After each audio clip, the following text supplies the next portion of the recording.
very special panel at this alumni event.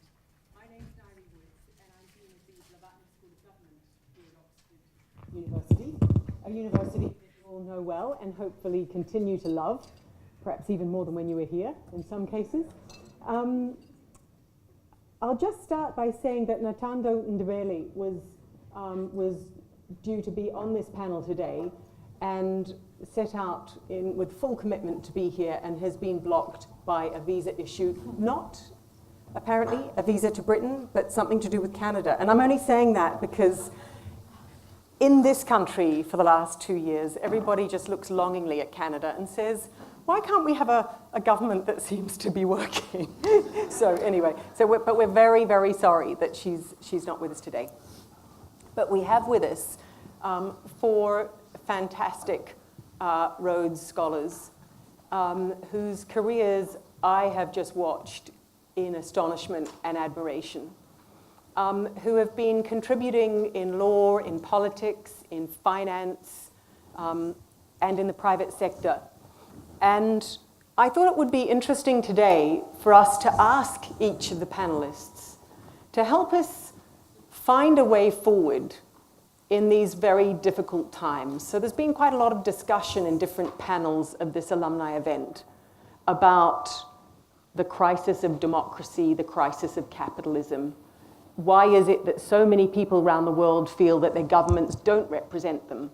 They're in revolt against those governments. Why is it that so many people in the world, indeed, even some of the largest financial companies in the world, are starting to question capitalism as we know it and ask questions about what the future of capitalism is likely to be?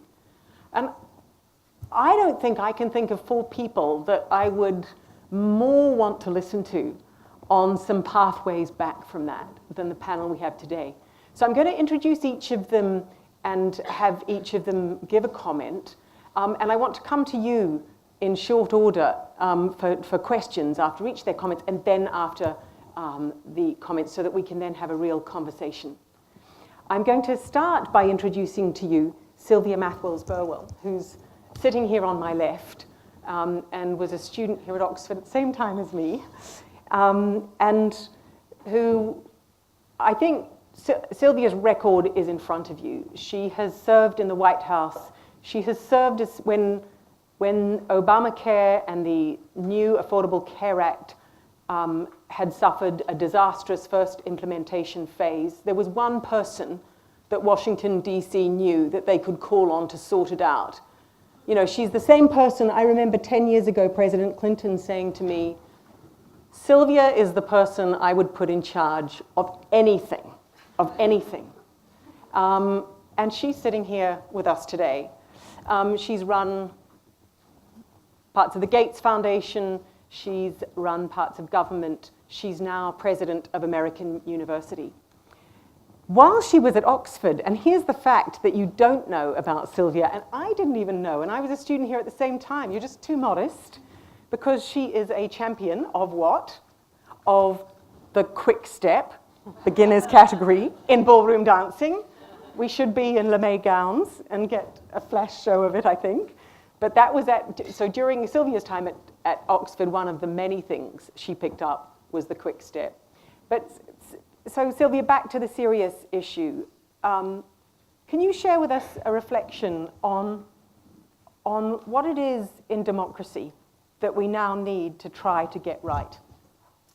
I think a couple things will help us get there. And I am an optimist, I should say, even in the context in my own country on an issue like healthcare that I've worked a lot on and has seen many challenges. I'm an optimist because I think we can get there. And I think there are a couple things that are important. I think it is about all of us taking responsibility in a democracy.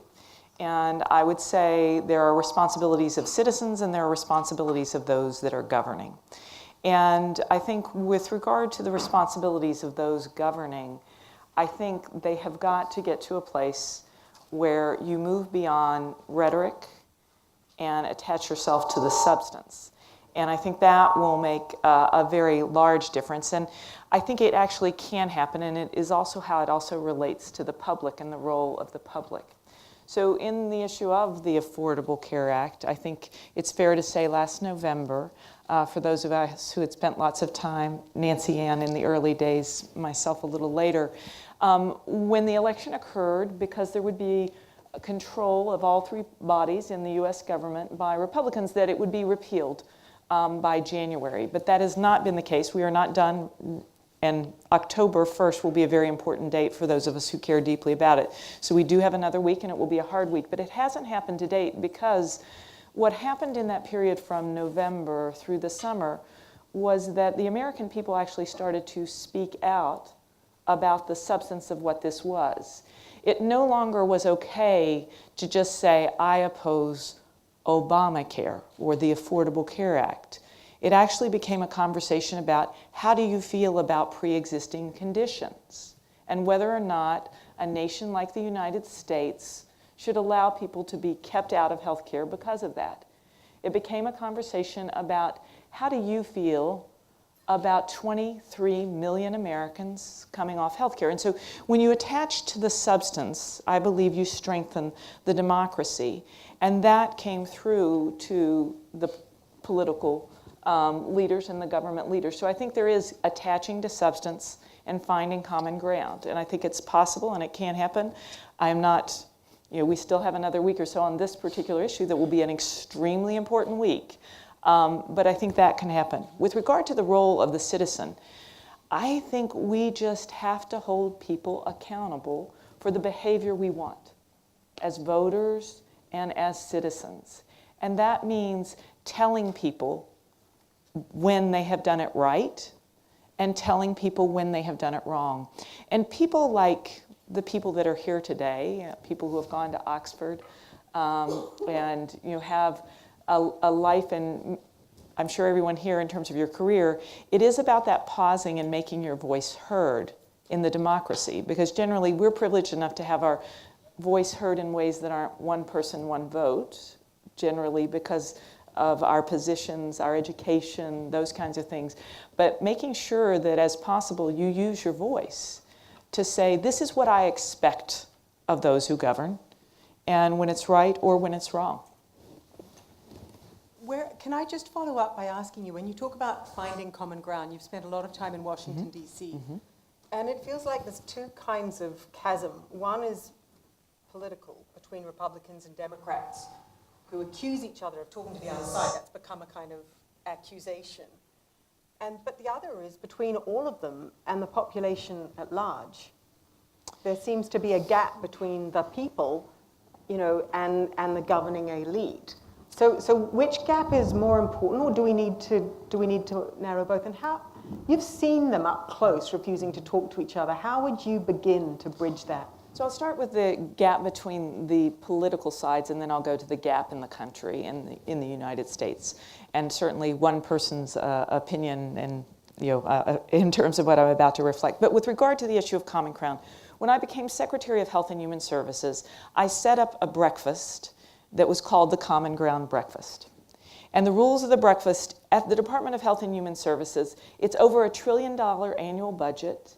And so in the United States Congress, the committees that oversee us, when I invited the chair and the ranking member, it was 24 people a time I would invite to breakfast. And I'd have these about every other month. The one rule, come to the breakfast and we can only discuss those issues that are about common ground. And the idea was, get us together in a setting where we could have real conversations, and you would have people from the very extreme left of the Democratic Party and the very extreme right.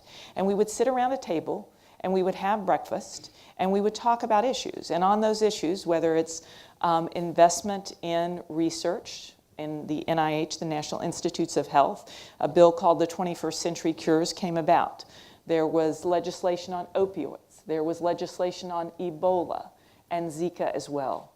And so that is a way and a means by which, when people can come together in a non-public setting and have the real conversations on substance, you can start to see that. And you see it right now. Lamar Alexander, a Republican from Tennessee, and Patty Murray, a Democrat from Washington State on the Senate side are in the middle of extremely serious negotiations on actual bipartisan legislation on the Affordable Care Act. So it can happen. With regard to the divide in the country, I think we are right. I'm from a little town of 2,600 people in West Virginia. My home state of West Virginia, which had been, when I grew up, we were called yellow dog Democrats because you would vote for a yellow dog if it was a Democrat. Someone could make some no. In the U.S. right now, in West Virginia, we have more, my state had the highest percentage of voters for Donald Trump. Why did that happen? And it gets to the divide in the country. And it is actually something that's real. There's a book, Hillbilly Elegy, that has some pieces of truth, I think, in it, some not, that's written about this. But my assessment, being from there, and my husband Steve and I go back about every other month. So I'm familiar and stay close to where I'm from. The issue, I think, has to do, and why there's this divide, is those people feel a lack of respect for them. And that respect comes in two forms. It's economic. Some people believe it's the economic situation in southern West Virginia where we have high unemployment, poverty rate, and that sort of thing. It's not that alone. It is the economics that combines with culture. And it combines with culture in a way that is about things like, I use this example, that people think in West Virginia that you would make a value judgment, and the people in this room would make a value judgment about their choice to go to church on Sunday and to then have a big family gathering at their house afterwards versus reading the New York Times Sunday edition. And that there is value judgment placed against that there's not a respect for their faith. There's not a respect for their prioritization of family. There's not a respect for their love of football, American style. And so that, I think, creates a divide in our nation that so many people felt, and I think those people expressed it in their vote because they thought, finally, no matter who he is, what he does, or what I actually think of him as a person, I believe he actually is going to stick up for that part of me because he is so separate from those who don't. Thank you very much, Sylvia. Any question to Sylvia, just if there's an urgent one? I'm not asking you for statements yet, but any quick question? No, then I'm going to dive right into introducing Menaka Guruswamy, who's sitting on my right. Menaka, who studied law here at Oxford, shot straight to stardom, I think, in the Indian system and practices law at the Supreme Court of India at the same time as she teaches law at Columbia Law School and is a research scholar there. She's taken tough cases, I think it's fair to say, cases concerning same-sex marriage, vigilante killings, schooling, civil servants, cases that go to the heart of quite a lot of contestation and divide in India. While she was at Oxford, the thing you might not know about Menaka is that I think you knew how to ride a bike only just, but she really learnt to cycle properly. And now she's seen whizzing through the streets of New York, and she described the experience as being just like being a litigator, diving under trucks, avoiding being killed. So we're glad that you became good at that at Oxford, Menaka. But how much is the law and the legal cases that have this great prominence, how much is it helping India move forward on these really difficult issues? And how much does it actually divide the country? Is law a good instrument for the project? Sylvia's talking about a political process of bringing people together. Can the law, in your experience, can it help? Yeah, I think the law helps very much, especially the times we live in, given these times. Constitutional law is interesting, right? Because constitutionalists are fundamentally pessimistic about the part of people's nature which goes to self-destruction, right? So to that extent, we come at this differently, even though we want the same things, which is to expand human dignity and human freedom. But constitutionalism and litigation at a constitutional court is is to be a check against majoritarianism, is a check against populism. These cases, and a lot of Indian constitutional litigation, in fact, the Constitution itself is a check against democratic majoritarianism.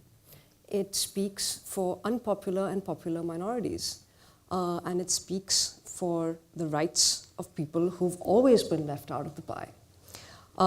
Has the law been part of the problem? Absolutely. We were colonized. We had the colonizers' law. We had a slave constitution before we had our constitution. I've spent many years litigating against a sodomy statute left behind by the British colonizer. The law is also part of the problem, but it is constitutional values that we gave ourselves of equality, dignity, fraternity, expression, that enables us to contest the law also. So really, is the law part of the solution? Yes, constitutions are part of the solution. They speak for people who haven't had voice. That is how they're part of the solution, because often democracies don't. The world looks at India as one of the few countries in the world where there is actually quite a high level of popular trust in government, certainly in surveys. And yet, for human rights lawyers, there are real questions about some of the groups, some of the very sectionalist groups that this government has supported or failed to condemn. Sure. Give us a sense, like where is India? You know, if we look at trust figures, it seems that India is just doing fine.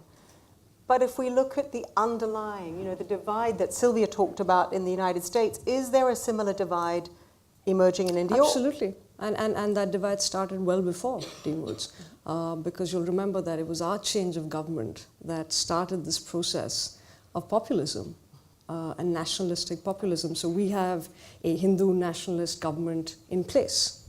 The Constitution of India does not envisage India to be a Hindu country. Let me be clear about that.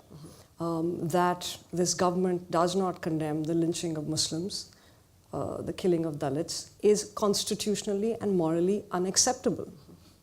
You'll notice that human rights lawyers don't run for government and don't run for office. We're not in the popularity game. We're in the game of our country doing the right thing because it has not done the right thing for so long. But do we give something away when we call that populism?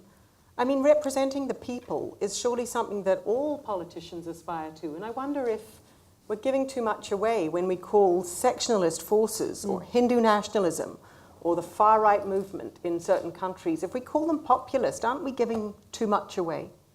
Well, I think that we're internationally at a moment of populism. We're internationally at a moment of intertwining of nationalism along with a kind of chauvinism, whether it's Russia, whether it's America, whether it's my own country, and to some extent whether it's this country, Britain.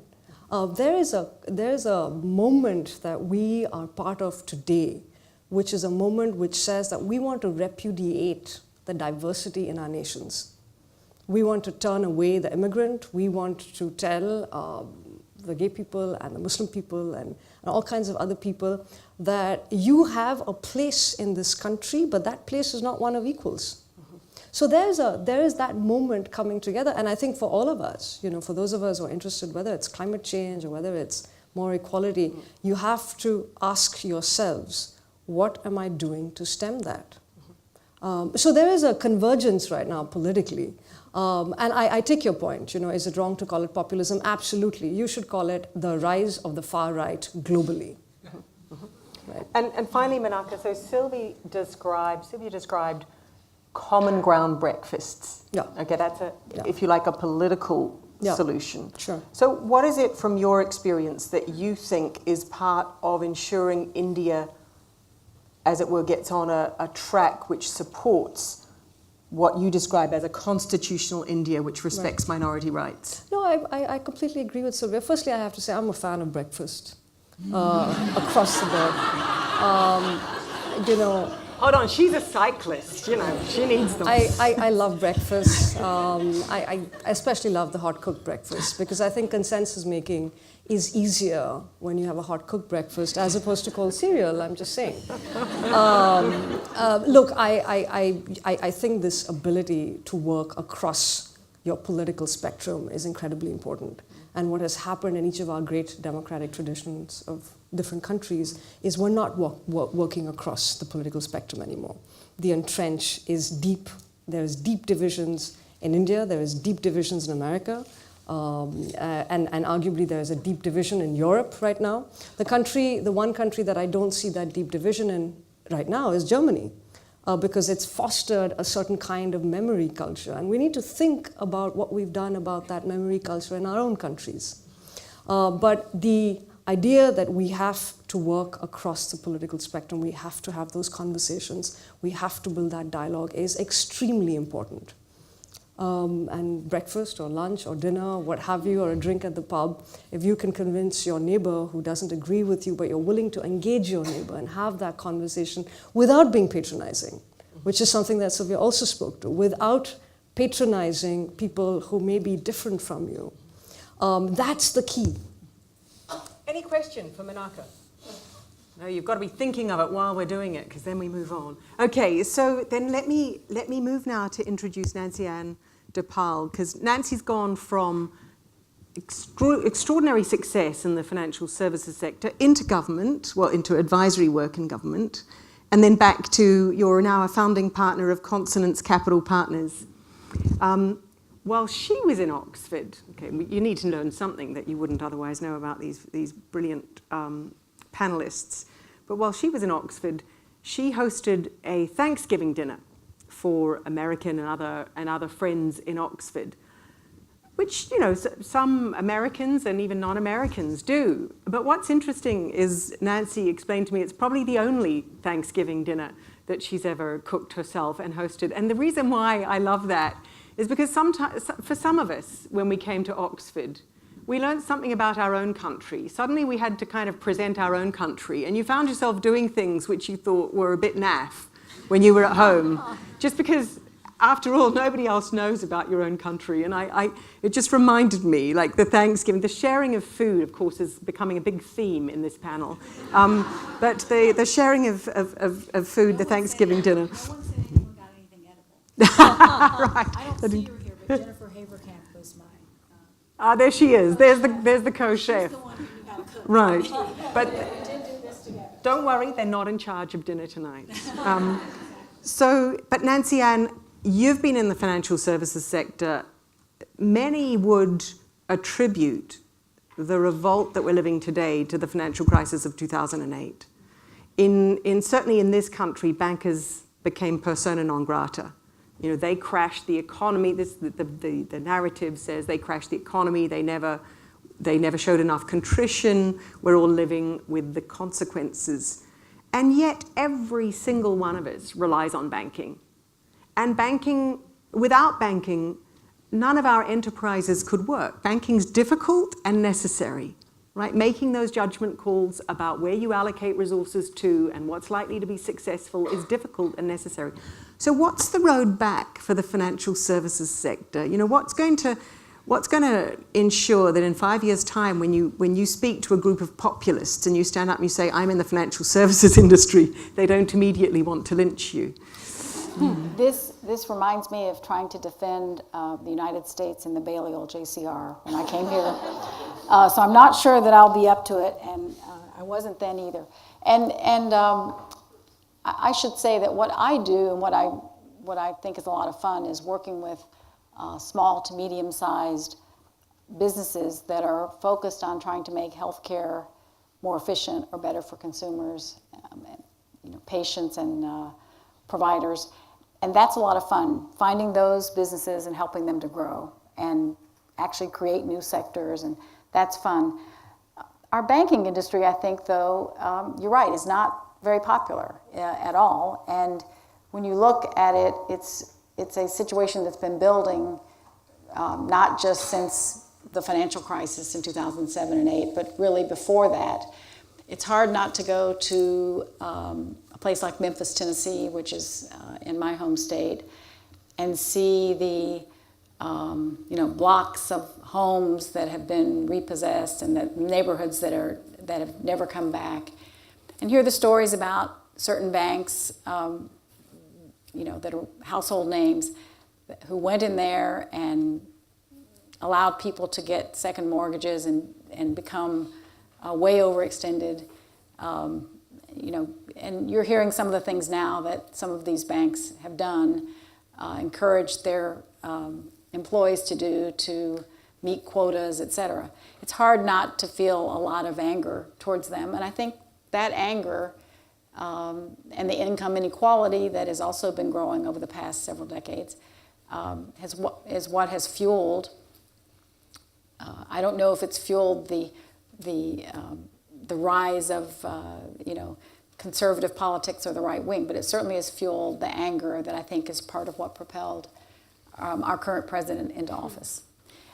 So what do we do about it? Well, I started with the Balliol JCR, and I will say that one of the values that we held there and that I learned a lot about at Oxford was transparency, and another one was accountability. And those are values that have been, I think, lacking. We've tried to do more. President Obama tried to do more, working with the Congress at the time, to try to inject more of that into those industries, the financial services industry. They fought it. They've continued to sort of fight it. It appears right now that some of those regulations that were part of the laws that were passed are going to be rolled back. That part isn't good, but that's what is needed. And the institutions themselves need to have more, a stronger ethical backbone. You should not be telling your employees to go out and, make up people's names and say they applied for stuff and, charge them for it. I mean, it's absurd. We shouldn't allow that. We shouldn't stand for that kind of behavior. I think the fact that there were no individual bankers who paid a price or were viewed as paying a price for the financial crisis is a part of the problem as well. Maybe in retrospect that should have been handled differently, although all of it, here we bring in the lawmaker, all of it was turned over to prosecutors who looked at it and for whatever reason were unable to make the kind of case they thought would be successful. But this is so important because Rhodes scholars are chosen as people who will take leadership in public service. Oxford University, along with the other elite world universities, which of course come after us in the ranking, but we are educating the leaders of these banks. And one of the really shocking things a decade after the crisis is just about the sheer criminal activity, the fraudulent misrepresentation. It was quite shocking to hear shortly after the crisis, the head of Goldman Sachs saying our clients should have known better than to invest in things we advised them to invest in. You're like, well, hold on, what's that about? But then when you look at the more recent banking scandals where they were knowingly defrauding people who they knew didn't have the information to know better, it does look like a real failure of moral leadership. It does. Tell me. And what do you do about that? So, but do you see that changing? Can you give us some glimmers of where you see it changing in the industry? Is the new generation going to be different? Because there was a little moment when some of us thought, hooray, the banking sector is going to change. There's going to be boring, not very profitable banking, so it's not going to take us into trouble. And then there's going to be people gambling their own money at their own cost. But now it doesn't feel like that. It feels like we're in some kind of waiting zone. Well, the practices that you and I have both alluded to that are being discussed a lot now, we haven't seen yet what the results of that are going to be.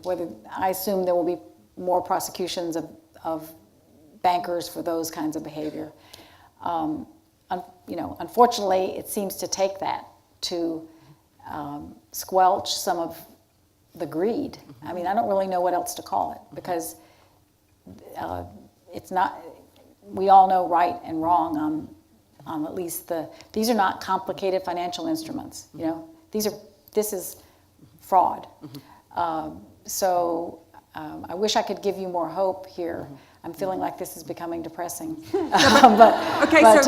what would I you don't do? necessarily. What would you do if I gave you a magic wand? Is it that you would just throw some senior bankers into jail as examples, or you'd tighten up the law, or what would you, with a magic wand, what would you do? Well, I wouldn't do it just to make them examples, but I'd make them be a lot more transparent about what they're doing and be more accountable to both their shareholders and you know, to the customers.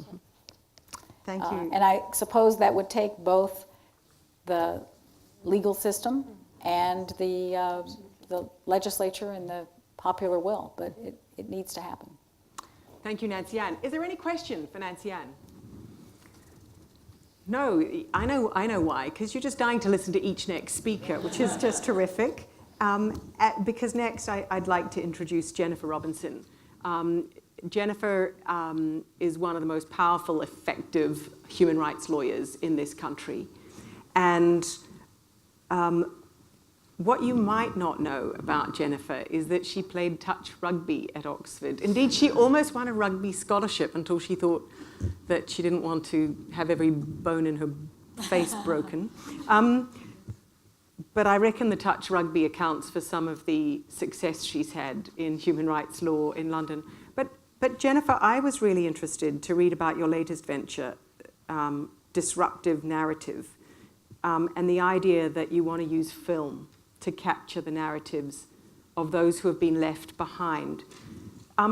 In part, I'd like you to tell us a little bit about that, but also tell us, is that because you don't think the law can do it? Or do you think we need to do both? Or which is the more important? Is it to start opening up that narrative, or do we need more human rights lawyers? Well, I think the answer is all three of those things, actually. So as a lawyer, I practice as a human rights lawyer, but also spent the last 5 years working to build a global human rights program to provide opportunities like the mentorship opportunities that I was able to enjoy as a Rhodes Scholar here at Oxford for people from predominantly disadvantaged backgrounds and a lot of women in 17 different countries around the world, to give them the opportunity to become the kind of lawyers that I think we need more of, which are lawyers who are using the law creatively, turning it on itself to address systemic injustice. We're talking about strategic human rights litigation, whether we're talking about access to services in South Africa, to those in Haiti who suffered cholera as a result of the UN intervention, to Pakistanis who have been extrajudicially killed by the United States. Looking at the creative legal strategies that were being used all over the world by these lawyers, I was constant and working with, in particular with social movements, because I do believe that without working with a strong social movement, we're not going to see systemic change. But inevitably, we had frustrations. There were great successes and there were frustrations. And I started to think, well, the law has its place and there are some great wins, but ultimately we need to be changing popular opinion and changing opinion, because if us as human rights lawyers, we can take certain cases and we can create change, but it takes a long time. And I think that it can be very frustrating. So what is it that engages people in trying to change systems to help people who are less fortunate than themselves? And I know that for myself and for a lot of people, it's a sense of empathy. So you might not know what it is to be somebody living in a shack. You might not know what it's like to be a woman who suffered domestic violence. A lot of people think, well, it doesn't affect me, so why should I do anything about it? And actually, once you understand people's stories, it's much harder to sit and do nothing. And so what I saw through my work, working with documentary filmmakers, trying to develop strategies out of leveraging off the back of documentary films around how do we create change? When people sit down and watch a documentary film and they hear people's stories, storytelling, I think, is an entry to empathy. And you could see people so moved and wanting to do something about it. How do we change this? And I started to think, well, these documentaries are shown in very privileged documentary film festivals. They hardly get distribution. And let's face it, celebrity culture is such that if a celebrity is attached to any issue, it gets far more airtime. So I started thinking about the idea of using feature films as a way of telling important human rights stories and giving voice to communities who have been left behind.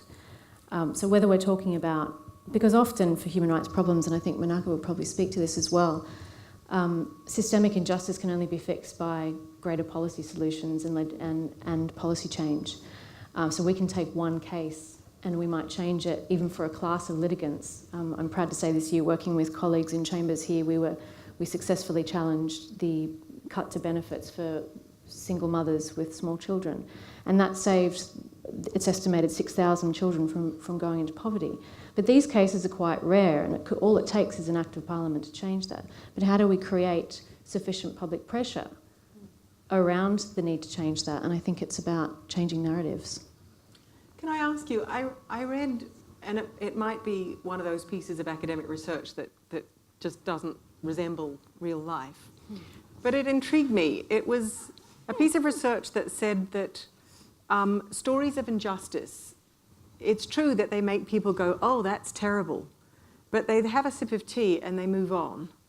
And that the only kind of story that elicits actual human action is a story that links that story of injustice to something that somebody like the reader has done to transform it or to change it. And I just wonder whether that resonates with you and how you do that. If you're showing people a feature film, they all come out crying, oh, that's terrible. Oh, well, let's now go out. How do you change that to, oh, that was terrible, and there was that person just like me who did such and such, and therefore I should go and do something. But does that ring true to you, and how does that inform the way you bring those two parts of what you're doing together? Well, I do think that there's an element of, I actually think rather than you need it to be something about that you can relate to as yourself, I think on some level we can relate to human experience no matter how different it is because we're all human. But actually I think the bigger problem is that people feel disempowered because they don't think that they can actually do anything to change it, particularly when we're talking about widespread injustice. And that's why one of the things we've been trying to do, particularly with documentary film, and I would like to bring in with feature film, is thinking about really smart, strategic outreach campaigns that give people a concrete thing that they can do and that they feel empowered to do, to create and to contribute to that change. And it goes beyond simple clicktivism, but I do think that people feel a sense of both, not just compassion fatigue, which I think is a really big problem, but also a sense of feeling disempowered because the problem seems too big. And I think it's breaking it down to show how individuals and groups of individuals can work together to create that change. Sylvia, you were nodding vigorously. Were you thinking of a particular issue? No, I just think that it is about the specific action. So have spent time on a particular film around teaching, documentaries. Have spent a little time around documentaries, but it is about giving people a path. It seems to convert people to action. And I know Kathleen, one of our colleagues, works in a space too in terms of getting people to focus on issues like hunger, and you can get them to focus, but it is about that conversion to action. And the conversion to action is related to the point you raised, which is they've got to know what to do and they have to believe it will make a difference. And so if you can create the empathy and the compassion, give people a path, an action that they know will make a difference, that seems to be the sweet that leads to real movement. Kathleen, did you want to comment? Kathleen McLaughlin, who now heads the Walmart Foundation and is right at the front of trying to change on certain issues. Why don't you give us one reflection, Kathleen? Sorry, I should do the British thing. I'm so sorry to call on you. Well, I just did, I will acknowledge that, but I was actually going to ask. There's a microphone. Then ask a question, please. Yeah, Kathleen McLaughlin.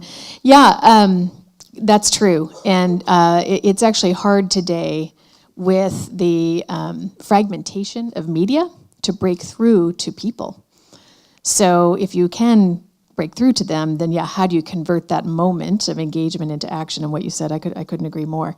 But I had a question. Is that okay if I ask a question? So much has been written about the people left behind. You all mentioned that in different ways. And also about technology, especially AI, machine learning, and so on, in the implications of advancements in technology for work, for people. I'd love to hear from you. How do you see that? Is this a net positive? Is this a net negative? Does it exacerbate this challenge we have now of people being left behind?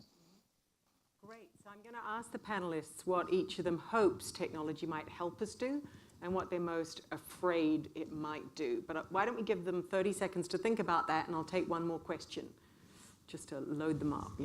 We've got a question right here.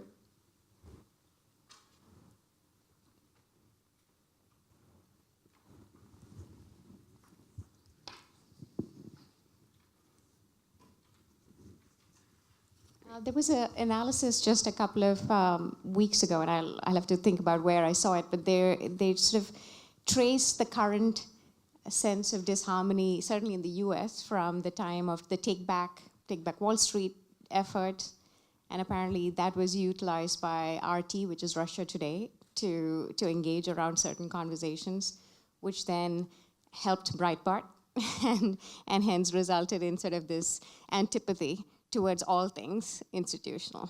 So in this context, I mean, I think, us having our movements is important, but how do we bolster these institutions back to some semblance of strength and integrity and sort of validity in our system? Which institutions?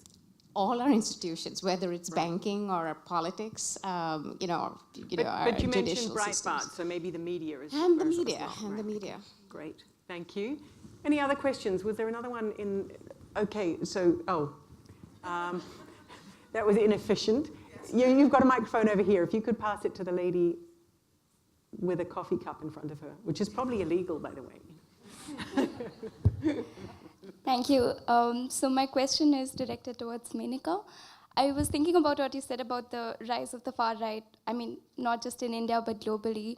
But I want to ask you a little bit what you think of the political alternatives that are available.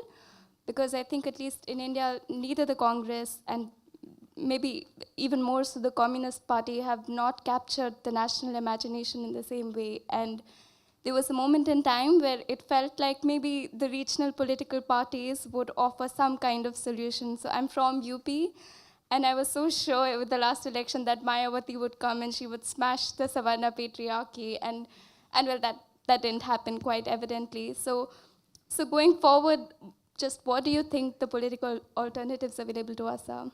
Thank you. And we'll take one more. Actually, we'll come right up to the front.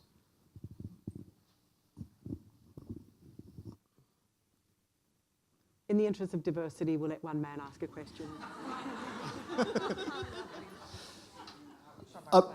I'm a great believer in dialogue and conversation to resolve differences. But I think one of the challenges, certainly we have in the United States, and I see it elsewhere, is that people are operating off of a completely different fact set. And it's very hard to have an open, honest conversation with someone who not only doesn't share your perspective, but has a totally different understanding of reality. And I think that's a product of our fractured media environment, and I think there are other things, but I'm wondering what we can do to bring us back to a place where we're at least, we can disagree about policy solutions, we can disagree about all sorts of things, but we're at least working off the same set of facts.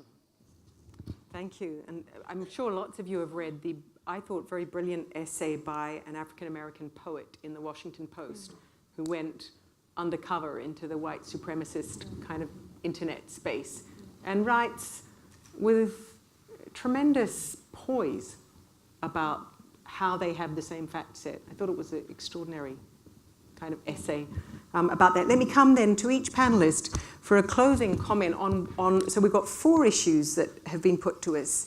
One is about technology, so Kathleen's challenge. One is about how we steer institutions back.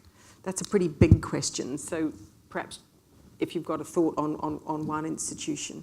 Menaka, we'll get you to answer the political alternatives in India, and then the issue of the different fact sets. So perhaps if one of those questions stands out to you, then I'll take your answer on one of them. That's Jan. I think the artificial intelligence question seems the easiest, so I'll take that. But so in the healthcare space, I can see a lot of ways in which artificial intelligence could be helpful in helping to, focus better on consumers, helping them to have more information to make good decisions, making care safer, preventing errors that could be occurring otherwise through human error. The nightmare scenario, though, is one where it replaces the care, replaces a lot of the jobs, and then that leads to more income inequality and more difficulty with people who don't have the same, elite skill set, getting jobs and getting ahead. So I guess that would be my thought about the good and the bad. Thank you. Menaka, India, what's the alternative? So I'd like to sort of address both questions, right? A lawyer loves to talk. But to your point of technology. So we're now in the midst of a different kind of revolution, different from the Industrial Revolution, because this revolution is actually going to contract the job market. You're going to take away human jobs. And this is happening right now. I heard a conversation that President Clinton was talking about this revolution, which is going to shrink jobs. So are you going to think of the work week differently now? Are you going to have fewer working days? And that is connected to the politics of this, right, and to your question. Because as we need to create jobs, and if we don't, we will enhance and increase inequality. And that will further resentment, and that will build and further consolidate the far-right movements across our countries, right? So at one level, there's this economic paradigm that you have to pay attention to, and you have to address that we live in times where human invention will, in fact, contract employment for other members of our species, right? So that's one part of it. And as much as it will bring us new medicines and perhaps address other kinds of issues, it will do this. And it will spur and it will enhance the politics that we are all opposed to, right? And in the specifics of this, and India is an example, where all over the world, post-colonial countries, founding political parties decline. You'll see this in India, you'll see this in South Africa. I mean, that is the nature of the beast, right? The question is, how do young people imagine alternatives, right? And one of the ways they do so is that politics must become an honorable profession again. It must be a career choice for folks like you, right? This is the way you reimagine the political system. It cannot be about dynasties anymore. It cannot be about religious ideologues. It cannot be about monolithical, ideological institutions like the RSS. It has to be about young people like you joining politics, being honest, being smart, deploying these skills that teachers like Dean Woods are bringing forth, right? And it is to reimagine your country's political potential. And to inject a tiny bit of optimism into it, one of the great privileges of the job I have sitting as Dean of the Blavatnik School of Government is seeing the extraordinary people from different countries of the world who are committed to public service, who are committed to all that entails and apply to the school, either because they're already in public service or they're in the private sector, want to transition into public service. There has been, these difficult times we're in are creating a transformation where people who never before said they would go into politics are now saying, you know what, I have to. It's got to be my national service and I have to do this. That gives me some optimism. Sylvia, you were nodding about the different fact set. So I'm going to try and bring together all three. I apologize, can't speak to the Indian example, sorry. But bringing together, so I am going to take the AI question from, I would just like everyone to reflect on the Green Revolution in the United States, the Industrial Revolution with regard to farming in our countries. And like at that point in time in the United States, 80% of everyone was employed in farming. How many percent are employed in farming today? And I just think we should reflect on the fact that it's both my hope and you asked in, what's your hope, what's your negative? It is my hope that we use this to think about our economic paradigm. And it is my hope that we think about the fact that, okay, so this is changing. So there are going to be new things that come out of it. There were things that were unimagined at that time that people were giving up farming and going, oh my, we're all losing our employment because we're farmers. And so new things came. But there's also thinking and reimagining the way we are that comes to some of the other issues we face. What do people do that they're not going to be replaced by? Now, certainly we have hybrid learning. Certainly in care, as Nancy Ann mentioned, there are elements of this that provide the opportunity for changing the value. So in other words, why doesn't this result in our teachers getting paid more? Why doesn't this result in all of those nurses who are doing incredible work. And so using this as an opportunity for what's next in terms of where the jobs will come from, but also thinking about it from a value-add realignment in our economy for the things that the human touch is essential for. And it brings me that, in order to get there, I believe you have to focus on the substance, which brings me to the other two comments in terms of getting to the facts. And I think having the conversations on facts and not on words and phrases. I know in a world of 140 characters, it's really hard to do, but I think we all have to drive it to the specific. The labels don't work. Even labels that we think are as descriptive as alt-right. They don't. We have to describe what we're talking about. We have to describe specifically what it is that a group of people who are against Wall Street are about. What changes do they want in the banking system? And so the sooner you drive this to the substance, that's how you get people to the same fact place. And that's how I think you help with the rebuilding of the confidence in the institutions. Thank you, Sylvia. Jen. I actually want to finish by thanking you, Nari, for keeping us on bigger picture questions and solutions about how we resolve some of the bigger problems, and particularly the disenchantment we see between those in power and those that are left behind. Because I think one of the subject matters we were asked to talk about today was the glass ceiling, and I think, frankly, looking at the glass ceiling is part of the problem, and what we should be looking at, rather than the ceiling, is what's happening at the floor. And thinking about how we rebuild the structures around which, how we use our privilege, rather than sitting here as successful women, whatever that means, successful women, and talking about what impedes our progress further, talking about the structures in society that prevent the great majority of women from progressing. And I think if we don't talk about that and start talking about that rather than the glass ceiling, we are potentially complicit in enabling our own success within structures which exploit women, and particularly women of colour and women who have been left behind. And so I hope that everybody in this room, and I know everybody on this panel, will go away thinking about how we can use our privilege to bridge that gap and to start thinking of using our privilege to work together to support women of all backgrounds. Thank you, Jen.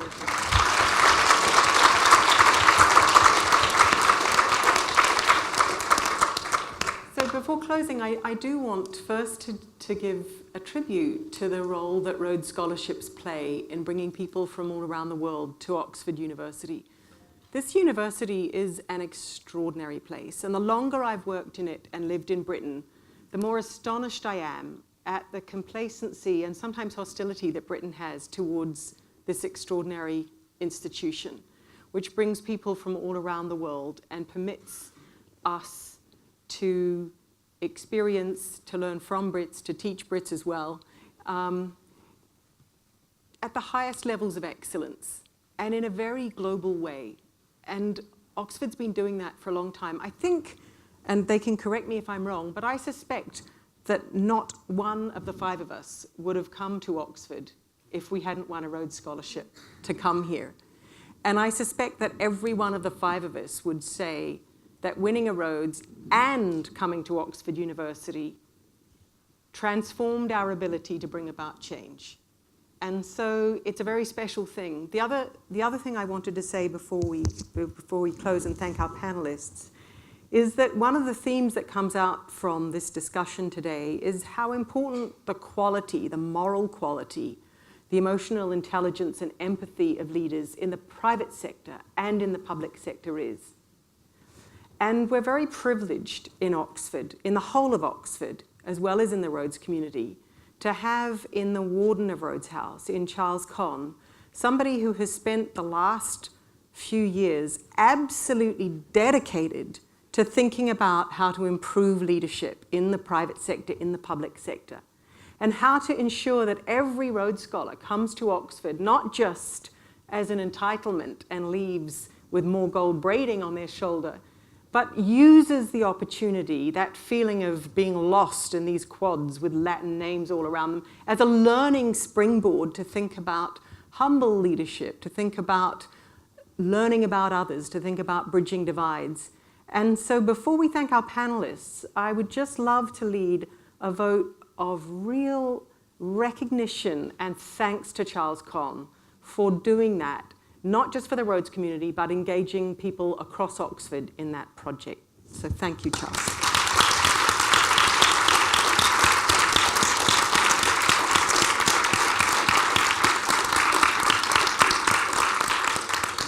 Charles, you're supposed to stand up so people can see who you are. There we are. That's who he is. That's who he is. There's the man.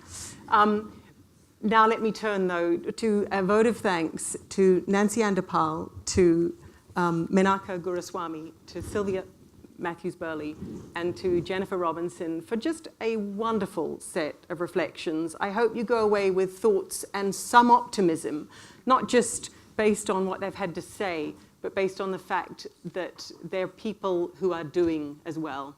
So thank you so much to all four of you.